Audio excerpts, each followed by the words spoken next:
ஒரு கிராமத்தில் மணி என்ற தையல்காரர் வாழ்ந்தார். அவருக்கு ஒரு கனவு இருந்தது.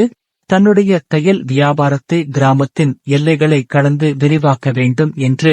கிராமத்தினர் மற்றும் உறவினர்கள், மணியின் கனவுகள் மிகப்பெரியவை, அவன் தோல்வியடையப் போகிறான், அவன் நேரத்தை வீணடிக்கிறான் என்றும் அவனை குறை செய்தனர். இந்த விமர்சனங்களை பொருட்டுக் கொள்ளாமல் மணி தன்னுடைய நம்பிக்கையையும் கடுமையான உழைப்பையும் தொடர்ந்தார். அவர் தினமும் புதிய வடிவமைப்புகளை உருவாக்கி அடுத்த நகரங்களில் உள்ள வர்த்தகர்களை அணுகி தன்னுடைய வியாபாரத்தை விரிவாக்க முயற்சித்தார். அவரது முயற்சிகள் மெதுவாக பலனளிக்கத் தொடங்கின.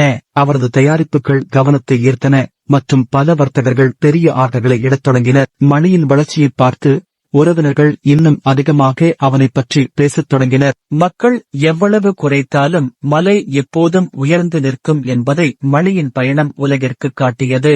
விடாமுயற்சி, நம்பிக்கை மற்றும் கடின உழைப்பால் மற்றவர்கள் சாத்தியமற்றது என்று நினைத்ததை அவர் சாதித்தார்.